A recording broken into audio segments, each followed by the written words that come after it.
Welcome back, Cameron Bawden. Cameron is the owner of Hype Farm Premium Home Services, which is actually the parent company to about 7 successful brands. These brands include Green Mango Pest Control, Okay. Coconut Cleaning, and Agave Auto Glass. You know, what's been on the front of your mind recently? What's been going on with you? I think the lesson that I could sum up to 2023 was like the importance of data integrity and then knowing what to do with that data. I wasn't looking at numbers on a quarterly basis, a monthly, and definitely wasn't looking at them at a weekly basis. I was looking at them after a year. And so it's like, our cancellations were high this year. What are we doing? Or our sales were down this year. It's like, no, you have an auditor. We're literally looking at reports daily, if not every other day in some departments. It's crazy. And so it's just real life feedback, telling people where they're winning and not winning. Dude, that's freaking brilliant. Welcome to the Bug Bucks Podcast, a podcast designed to turn you into a bug money millionaire. This episode is brought to you by Bug Bucks Plus, the #1 education and training platform designed to help you build and scale your pest control company. I'm your host, Eric Bassett, and of course, right next to me, got my co-host, Jake Klaus. What's up, dude? What's up, Eric? And my fellow Bug Bucksers? Dude, so we're recording back-to-back episodes today. In our new-ish studio, right? Yeah. We got the little green light accents going on. Yes. And some awesome studio light. Yeah. Which is pretty sweet. So just to the listeners out there, I think Eric has spent about 6,000 hours getting the studio set up and Unrealistic amount of time. getting the lights just right and the cables. I mean, you can't see this. It looks like a snake orgy underneath this table right here. Yeah, dude. There are cables everywhere. If you are trying to like do your own podcast and like you have like a computer with like a microphone and like a little light or whatever, and you're like, I wish I had a studio. No, you don't, bro. You do not wish you had a studio. It is the worst. Yeah. But looks cool, right? At least I hope it looks cool. Yeah, I think it does. Yeah. Let's ask our guest what he thinks. Yeah. What do you guys think of the new studio? Yeah. Tell us what you think. So we have an awesome guest today, and it's actually one that we have talked to before, but it's been a little while. It's been over a year. Mhm. It was like late winter of 2023. This is before my time. It is before your time. Yeah. So this is my first time with this guest. I'm really excited. Yeah, indeed it is. He's awesome. And, before I bring him on, just want to remind everybody listening, the best way to receive new episodes is by subscribing to our show on your preferred podcast platform like Apple, YouTube, Audible, or Spotify. If you love the show, please leave us a rating and a review. Make sure to check out our Facebook group, Bug Bucks Plus. That is BUGBUX Plus. We've got over 4,200 other pest control owners in that group waiting to connect with you and share their thoughts. It's also the best way for you to share your feedback on our show and have your questions highlighted and discussed here on the podcast. So make sure you find us on Facebook and join the group. All right, back to our guest. Got a little intro for him here. So we're going to welcome back Cameron Bawden. Cameron is the owner of Hype Farm Premium Home Services, which is actually the parent company to about 7 successful brands. What? Yeah, and This those is the first brands. time I'm hearing about this. Yep. All And right. these, Okay. you might know some of these. Okay. So these brands include Green Mango Pest Control, Okay. Yep. okay, Mhm. Coconut Cleaning, and Agave Auto Glass. What? Which, I mean, Green Mango Pest Control, I'm very well aware of. Awesome branding. Yeah, I've talked about yep, that before. Yep. Agave Auto Glass just sounds really cool. It does. Like, It that kind just of sounds super rolls smooth. off the tongue. Yeah. Agave right? auto glass. Agave Auto Glass. Yeah. So Cameron. I'm guessing. Wait a second. So I'm Oh, yeah. guessing that Agave auto glass provides like windshields and glass for cars. Probably. I thought another dad joke was coming, man. I was afraid. I'm like, Yeah. how am I going to turn this into something? Dude, Cameron, it's been a while. It's probably been too long. How you doing, man? I'm doing great. Thanks for having me on again. Love your guys' show. Yeah, absolutely, dude. We're big fans of your brand. I know the last time that we talked to you, I was probably geeking out over it. I mean, when Green Mango first when I found it on Instagram, I was like, dude, this is the coolest thing I've Yeah, ever seen. yeah. Like, I know. I saw it too. I was like, dude, those technicians look so comfy. yeah. So Your comfy. technicians look comfy, dude. Like I they like just look so that. All right. confident. Like Yeah. the swag is real. Oh dude. yeah. Yep. So, I mean, and last time we talked, you had lots of stuff going on, right? And I feel like that's probably going to be your MO just as a serial entrepreneur. But what's been on the front of your mind recently? What's been going on with you? Yeah, so it's been about a year, I think, and this past year I've just again doubled down on my people. I've doubled down on really being strategic with my accounting department and my CFO and Mm, trying to collect data. I think the lesson that I could sum up to 2023 was like the importance of data integrity and then knowing what to do with that data. So it's been really cool. And I don't know if we talk too many numbers, but for a long time we were about around a 20% margins in pest mhm. control at Green Mango, right? And this past now our trailing 12 months we're above 28%. Yes. What? And Nice. here's the thing, that it's just from going back and learning our data and then really showing our people where to focus on, because our people are bought in. Our department managers love what they do. They're happy. The culture is great, right? That was our goal a couple years ago. Hey, let's turn the culture around. It's all about the people. And then it was like, hey, where do these people need to focus? And so just little changes here and there. And when you talk about a company that's doing around $24 million in revenue, 8%, it's a big deal. Last Dude, that month, is, obviously it's winter time. Our products are low, overtime's low, reservices are low, but we hit 38% last month profit margins. What? It was insane. dude, So you know what? The crazy thing about that is that typically the bigger the company gets, the more resources is Mhm. required, the more office staff, bigger building, more technicians, more vehicles, et cetera, et cetera, et cetera. Yeah. So your margins typically go down. Yes. So your margins have gone up. So Well, yeah. So the goal is around 28. Obviously, we won't always hit 38%, but the goal is 28%. And it's just, you can run a healthy company with enough, cash in the bank to feel comfortable if something happens, whatever that might be, a COVID, for example, or a short sales month, or we've had a Q1 in sales. We really have. But because we have that cash there and we're running efficiently in all other areas, it's been okay. And that's why you do those things, and that's why you get to know your numbers. And so I've been preaching that a lot. I started my podcast last year. I don't know if we talked about that, but Mhm. we do a podcast that's called Premium Mindset. And my business partner at my carpet cleaning company, we do it once a week, and we're talking all about the business itself. Because one of the biggest complaints that I was getting from my employees is that they don't get enough time with me, or by the time I implement a policy, it gets down to like maybe the frontline people. It's the telephone game, right? Mhm. And it was just super frustrating for me. So I wanted a voice and a platform for people to hear my passion and the why. That's the biggest thing. I talk a lot about the why. If the people understand the why behind what you're doing, they'll be more bought in with bought in, right? hey So yo, I'm just Yeah. kidding. He said that at the beginning. I don't like it, but anyway, and that's the point behind everything. And so the podcast has been a huge blessing to us, and being able to have our people hear it straight from the horse's mouth, if you will. And then I'm doing another one. I'm a helicopter pilot. I don't know if I told you that last time or whatnot, but I'm what? doing a podcast in the helicopter with just like random people. I had Sheriff Lamb in there last month. I had a convict that served 13 years in prison, and now he's completely changed his life around. The head Wow. of SWAT. It's just been fun. So if you guys ever come into Arizona, man, I'd love to have you guys on that podcast. No, I don't know. I don't know about riding a helicopter. That doesn't sound But cool. I mean, but I've doubled down on the brand and doubled down on who I am, and and it's been really cool to see the marginal gains there. So yeah, yeah. So is that podcast kind of like who does writing in cars with celebrities? Is that the Jerry karaoke, Seinfeld? yeah, So yeah, it's like the helicopter version of right, dude. That sounds way yeah. cooler So than I Yeah. call it that's Flying High like, with Cam podcast, but I don't know, yeah, that's just something to do on the side that allows me to meet new people like this, but also continue to do what I love, which is flying. And with work, it's just hard to get out sometimes, so it's just a good excuse. Yeah. Oh oh yeah, dude. yeah, Well, and I love that we kind of started off the show talking about one, a huge awesome milestone, which is increasing profitability. That's huge, right? I promise it's probably on the minds of every PCO, and if it's not, it probably should be on the minds of every oh PCO, yeah. right? Right. Um, but you also talk about being able to share your vision with your employees, which is able to drive profitability. And I don't think that a lot of PCOs really consider that.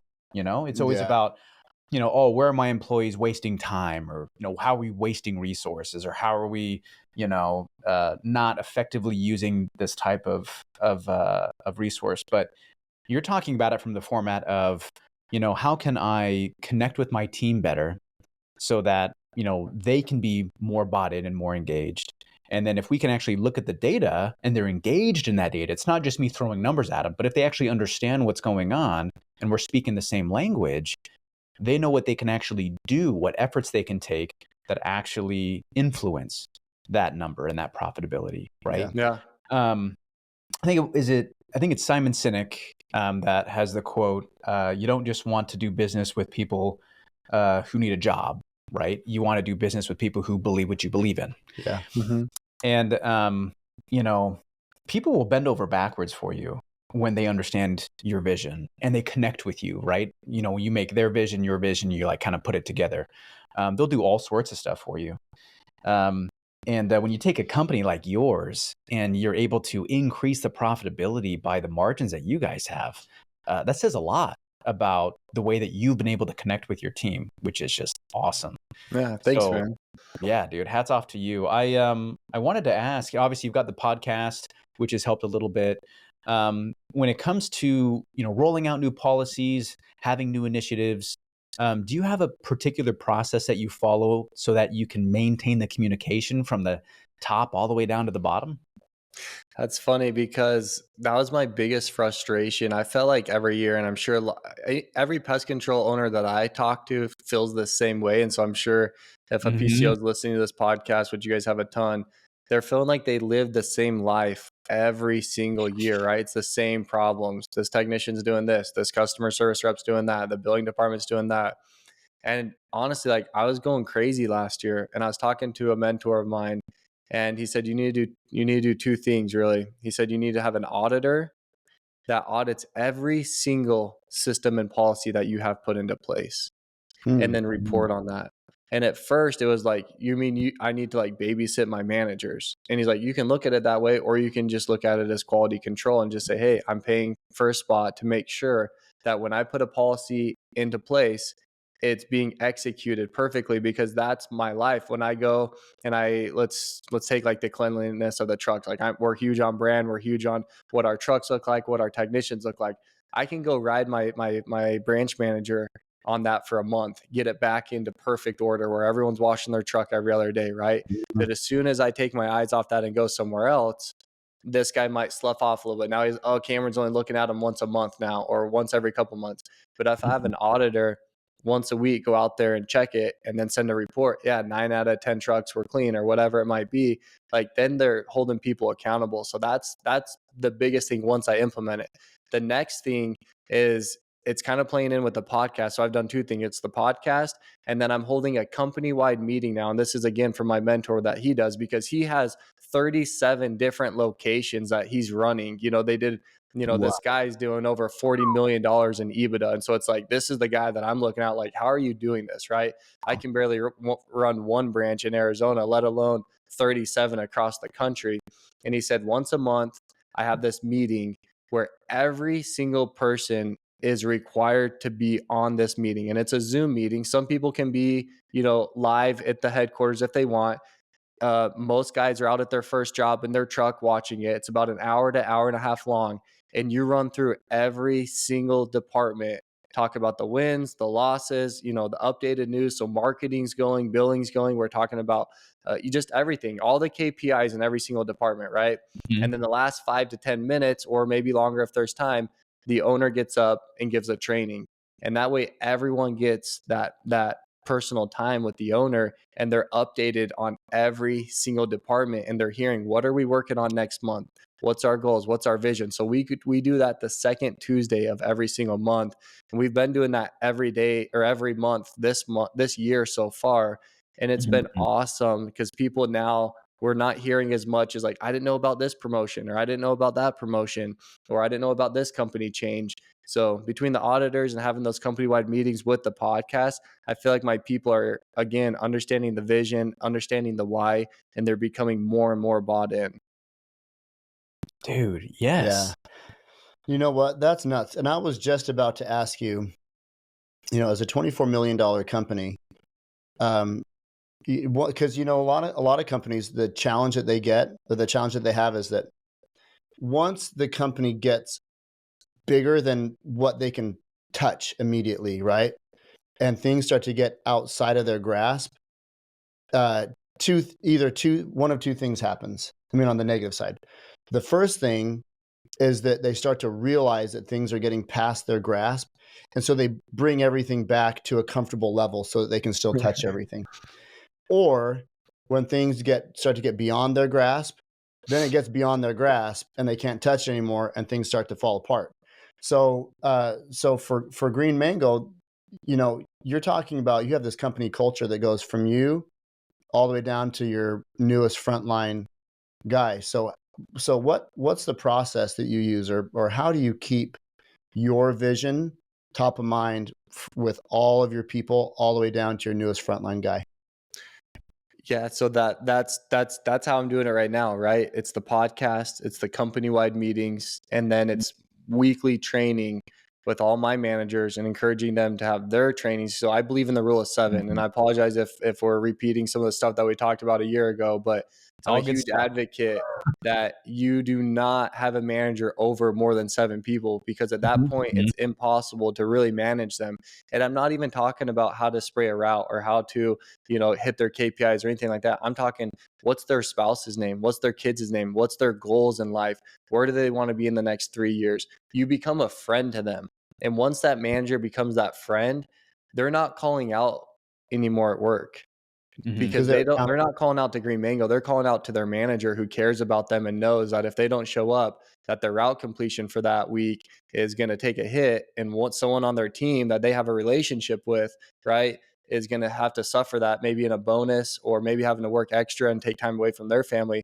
So because once you become a certain size, and I don't know, I probably saw it around $8 or $9 million in revenue, that it's like, people, you don't have that family feel of like they're here for the owner. Like, they don't care about the company, if you will. They care about the people that they work for. The company's just looked at as this huge corporation. Yeah, they're bought into the brand and the vision and the growth model, but money doesn't matter to people. Like, they want to go somewhere where they're validated and where they're appreciated. And we spend more time at work than we do at home. And so, like, they want to look forward to work. And when you have a manager that's asking you how your kids are doing, or how the game was on Saturday with your little boy, or whatever it might be, like, that's what gets you excited to come to work.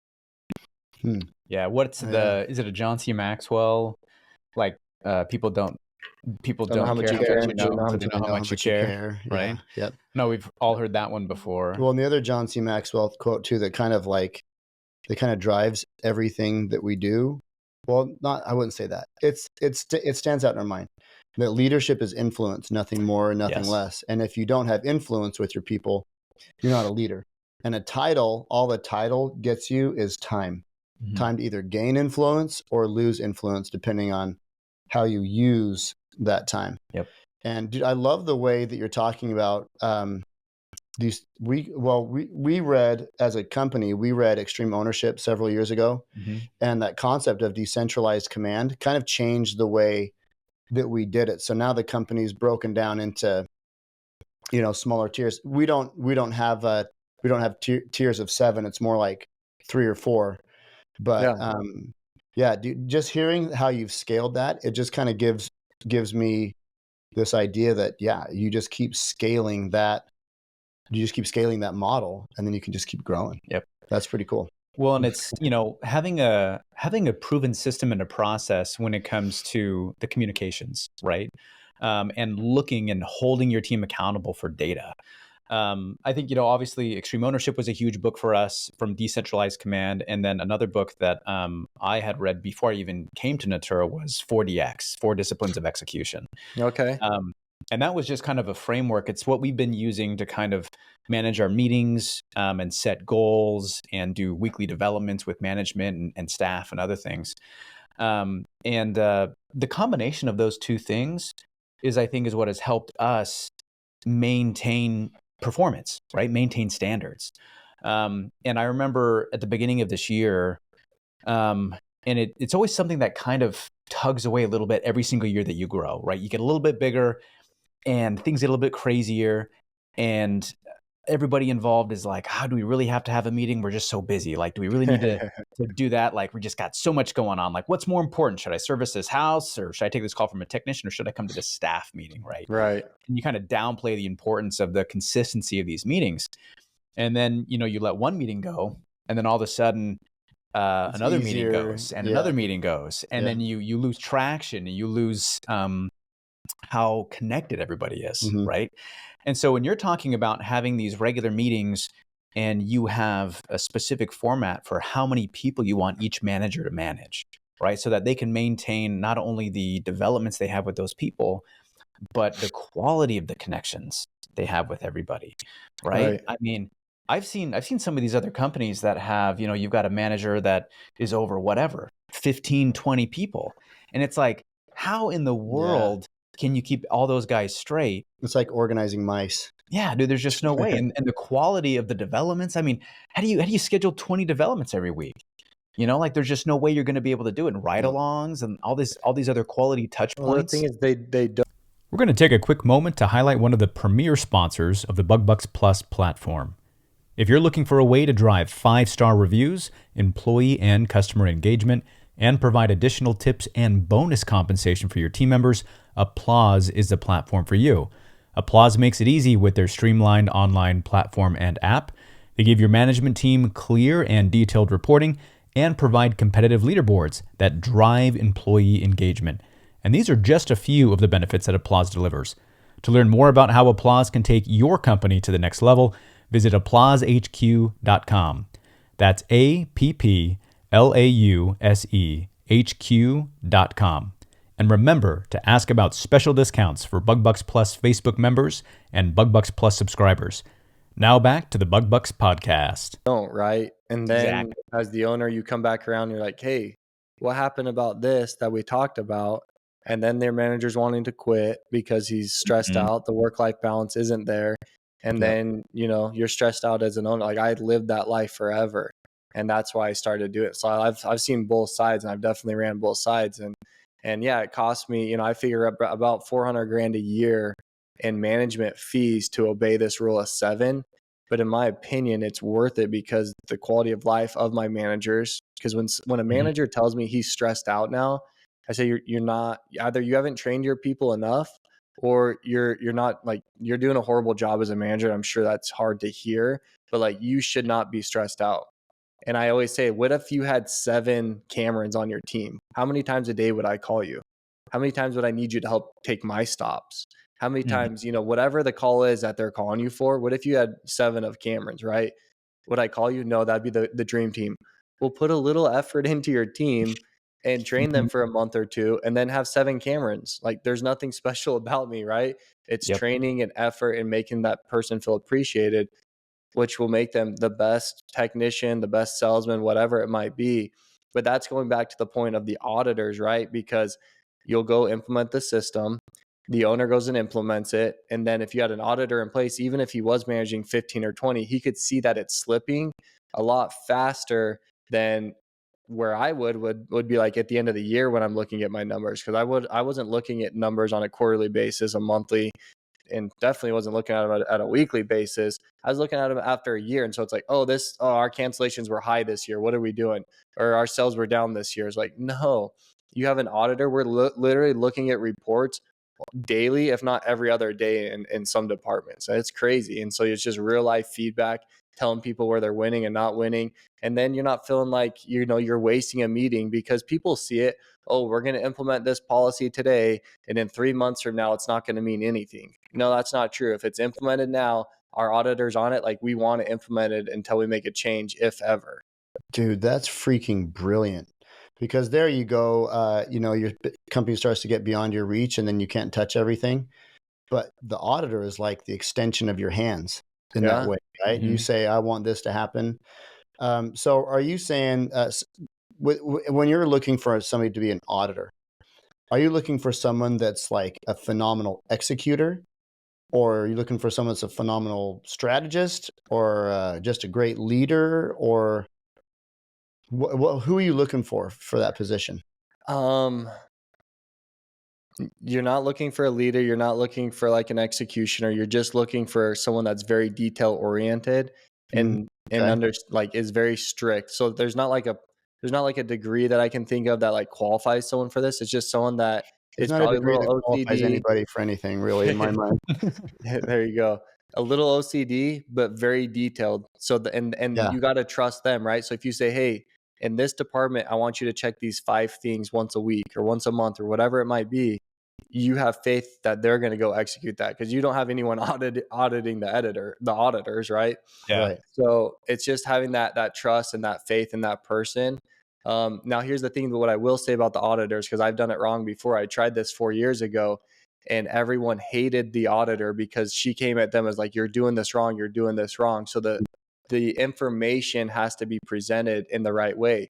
So when we came back around to this idea, we made sure that we presented it to the managers in the way of like, "Hey, are you guys frustrated?" I mean, I could go through how I did it, but basically you're just making sure that they see the why behind why we have an auditor, and that is so Mhm. that you can execute your job more clearly, so that you're not banging your head against the wall and you're not stressed out, period. That person's not there to get you fired. That person's not there to, tattletale on you all the time. They're there to assist you and help you do your job at a higher rate. And before I didn't, implement it that way. And so it just looked as, it was looked at as just like this little snitch in the corner that was just checking their work all day long, Mhm. you know? Yeah, Mhm. little So don't make tattletale. that mistake. No, Mhm. we've talked about this in our meetings as owners before, where we kind of have these different personalities as an ownership team, and right, even as like a management team. Yeah. And a lot of times, the leader in the business is a visionary, right? You have this idea of the impact that you want your business to have on your customers, your employees, the world, even maybe, right? And then you also have someone on your team who's more of a strategist. They look at that vision and they say, hey, you want that? I can show you how to do it, right? We're going to have to make some changes, but here's how it can be done. Right. And then you roll that out to the operations team, right? The operators, the guys who actually get in the thick of it and start going, the technicians, the management team, the office staff, all those people. And then a lot of people feel like that's kind of the end of it. You got the vision, the strategy, and you're doing it. Perfect. But for us, there's always been this extra element at the end, which is the evaluator, right? Yeah. It sounds like your auditor, Yeah. where that person's main personality profile is, I need to measure how well this is working. Like, I need to make sure that it's happening and that the data is clean and it's reliable, and that I can take that data full circle, right, back to the visionary of the company and show them, hey, the process is flowing, right? Right. It doesn't just end here, right? It continues on. And I love that you mentioned the purpose of the evaluator, because it's not a tattletale, It's not someone that's just like, hey, wrong, wrong, wrong. It's, oh, you want to be more effective? Well, Right. let me show you what I found and let me show you how you can do that, right? Yeah. And what a crucial actual key person in your business, because I think a lot of times the evaluation person is just like an extra role that people add to management. It's like, hey, as your customer service team or your technician team, I need you to evaluate these things, right? And I think managers can do that, but just like you said, facing competing priorities, they're not always going to be able to do that. It's not always going to be top of mind for them. If you actually Right. have an auditor, you actually have an evaluator, then they're doing that all day, every day, and providing crucial feedback and information for everybody on your team and you. Well, It's killer. it sounds like hiring an auditor is more you're hiring for personality, not for job description. Because Mhm. I can think of a couple people just right off the top of my head where I think, oh wow, they'd be good for that job, and then one of them would be a nightmare to work for, and then the other one would be great to have. Well, here's the You know, thing. You don't have that auditor going directly to that person. You have them I have them report to me, and I have them report to my COO. Then my Mm. COO has his weekly meetings, and he's gonna figure out how to massage and convey that information, because he's the one that has all that rapport built with that employee yeah, of saying, he's got he the has all the wins. influence. He's gonna sandwich it. But yeah, Mhm. that auditor really has no interaction with any of these Oh, people. wow. They'll just email the reports. They'll copy the reports to me, to my COO, and sometimes they'll copy them to the department manager. And then on the one-on-ones with the COO, they're going through, hey, let's look at your audit sheet this week. Where did you win from? Where did you improve on? And all those different things. Because I used to have the auditor just go directly to that person. And that's where, because they didn't have that rapport built, it was like, screw you. The only interactions I have with you are negative. See you later. Yeah. Yep. Dang, dude. Yeah. I like, and the last episode that we were talking about, we had the Firehouse Pest guys on. And they mentioned how at the end of their season, they were also like evaluating what was going well and what wasn't going well, And we love that idea. We kind of vibed on that idea for a while. And I kind of gave some advice out to the listeners, like, hey, like you guys should definitely evaluate at the end of your season, like be willing to make changes. Yeah. And I like that you are building the evaluation step of things into your process. Like it's into every part of your business from January 1st to December 31st, right? Right. And it's helped you guys obviously accomplish a lot of things growth-wise. It's not just top-line revenue, which is cool. Like it's a cool thing to have a big top-line number, but like the actual profit margins, right, has been able to kind of influence that, which is awesome. Yeah, man. So, yeah, dude. Well, I used to be the one that would be scared to share the numbers with my people because everyone just does the math backwards. Like, oh, 38%, $2 million revenue a month. Oh, you're making, this much. It's like, well, we have 130 trucks that we owe money on. We owe, this, we owe that. We have insurance, so it's like, it's not saying I don't make money, but I just didn't want people to know, like, I didn't want them to do the math. So I wouldn't share the numbers with people. Right. Yeah. But it was the biggest mistake that I made. So now I probably share too much with my people. The only number I don't share is how much money I make. But if they really wanted to do the math, they could figure it out. And even if they did, that's fine, But at the end of the day, it's like once I started to share the numbers and share the pain points of where we're at and the reality, because that's a fine line too we could talk about for a long time. It's just kind of like, hey, how do we share bad news without making people feel like the ship's on fire? But you have to be able to be comfortable sharing that with your department managers of like the ugly side of what's going on. And then they decide how they want to filter it out to their people. But just shielding your people from the numbers is not a strategic move at all. And that was a big part of going from the 20 to 28% for sure. Interesting. Yeah. Yeah. Well, it's hard to, and you mentioned this in the beginning, it's hard for them to know exactly what to focus on when they don't know what numbers their efforts impact. Yeah. And once you start showing them the numbers and you start talking about the efforts and you say, hey, like as a business, this is what we need, right? Like we need to be able to be within these margins, these ranges as a business. And this is how your department actually fits. This is what I need your department to do in order for us to hit that. Then all of a sudden they have tangible, constructive stuff to do. Yeah. But if it's only like just some number or just some data that they feel like is just vague and doesn't actually attach to anything, they're like, well, Cameron might want that, or maybe Eric and Jake, that's what they think is cool, but they don't realize the actual impact it has. So being able to show them some of the more detailed information could be that one piece, like Cameron's saying, like that's the piece of the puzzle that he was missing to jump his profit margins. Yeah. Right.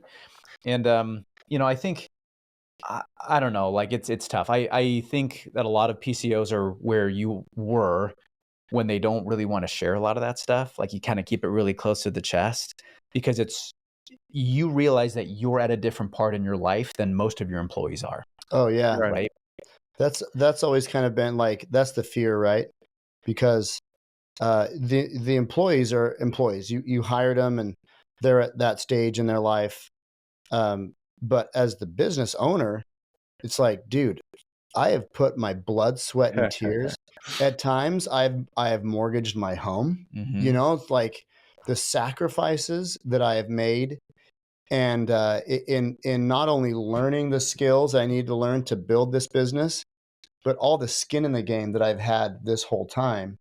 That's why I'm earning the money that I make as the business owner, Mhm. right? I'm Yep. not making money, I'm earning it, right?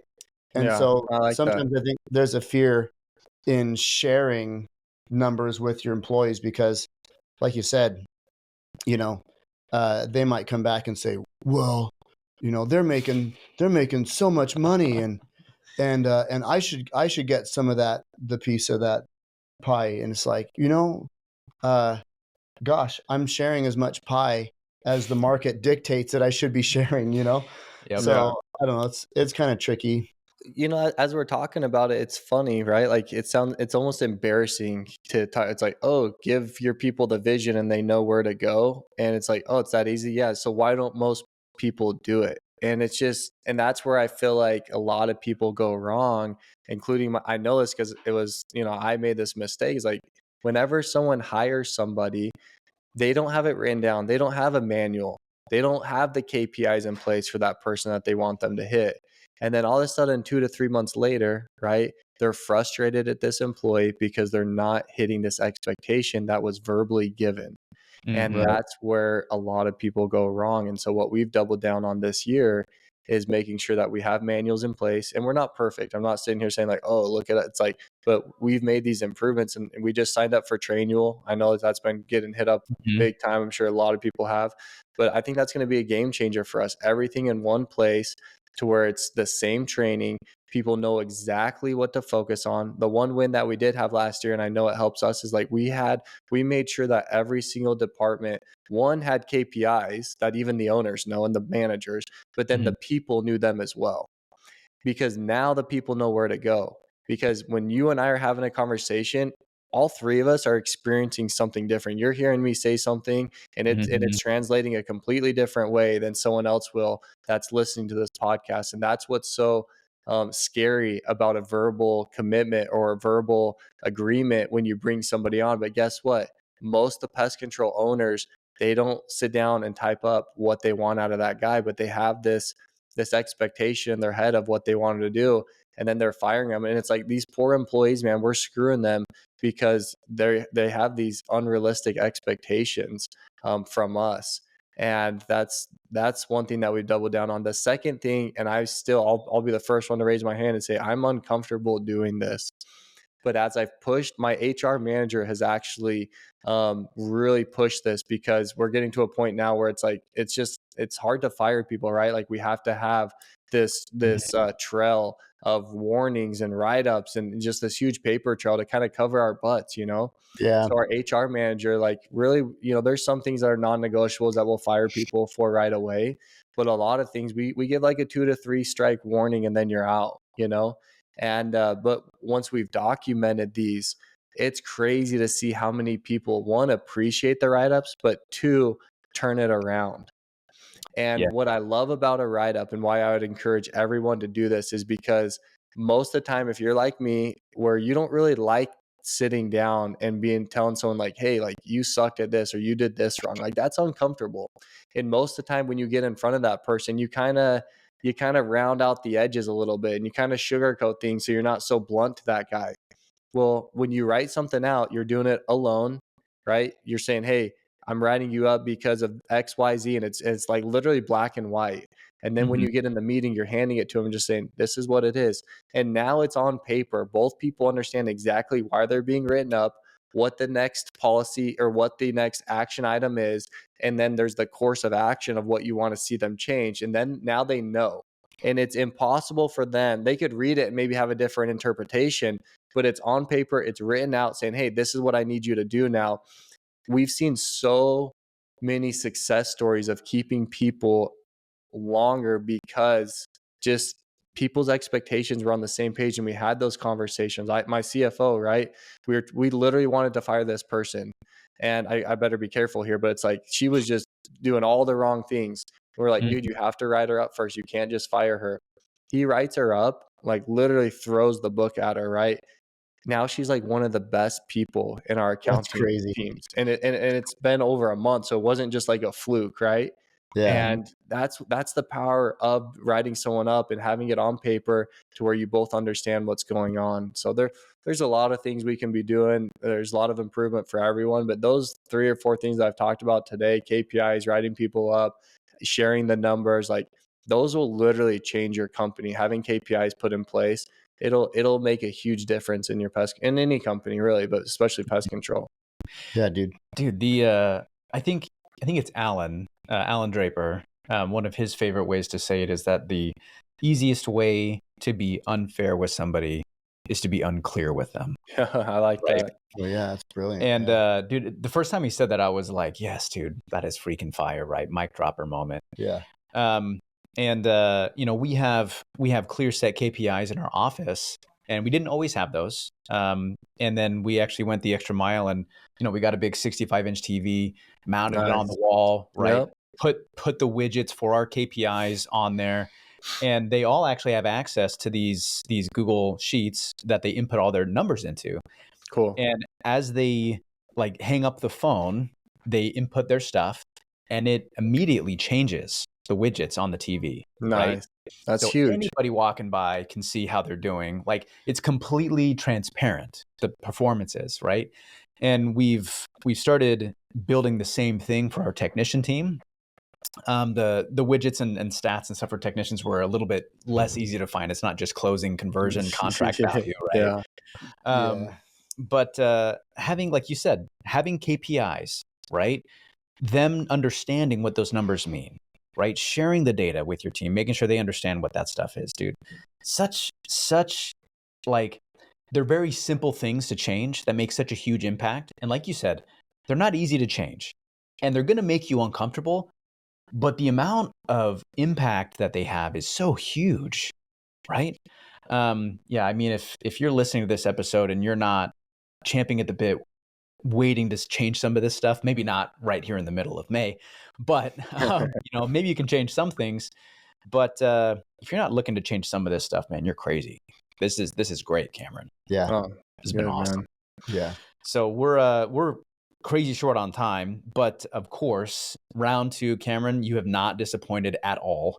This has been fantastic, dude. So we're gonna have to have you back on the show again. Maybe I'm probably not gonna wait as long because you've been great. So we'll get you back on soon. Out. Yeah, absolutely, dude.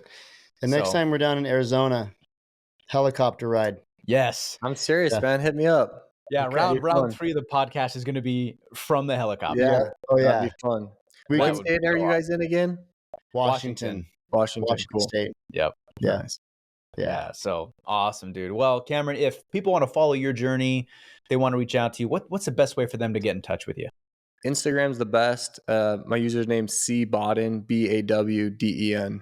So yeah, just hit me up on there, and love to connect with it, especially pest control owners. I love to help them out. There's a lot of people that helped me out with little tips and tricks, and so I'm trying to pay it forward and help and give back, man. I want to see everyone win.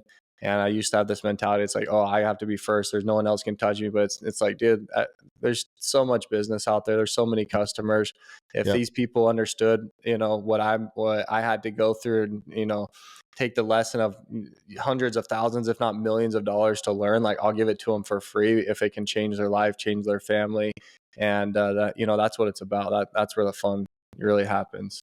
That abundance mentality is really, I think, taking hold in the pest control industry. Yeah. It's not so much a scarcity mindset anymore.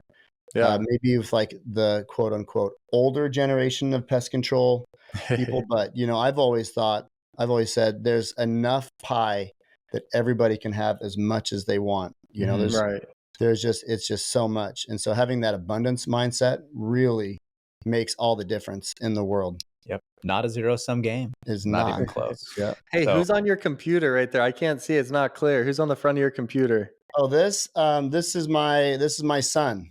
Oh, cool. Yep. Yeah. Nice. Yep. I love it. That's Melvin. Yep. Jess Melvin. Yep. So for everybody listening in and watching on YouTube, we appreciate you guys taking the time. If you have a coworker, a manager, or an owner who could benefit from listening to this episode, and we know that you guys do, The best way to say thank you to us is to share this episode with them.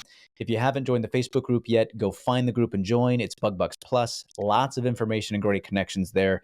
And if you have a topic you want discussed here on the show, drop it in the group. As always, this episode is brought to you by BugBucks Plus, the #1 training and education platform designed to help you build and scale your pest control company. Visit bugbucksplus.com to sign up and start building today. Thanks again for listening, and until next time, keep building those pest control companies. If you enjoyed today's episode, please show your support by subscribing and leaving us a 5-star rating. Thank you, and we'll catch you on next week's episode.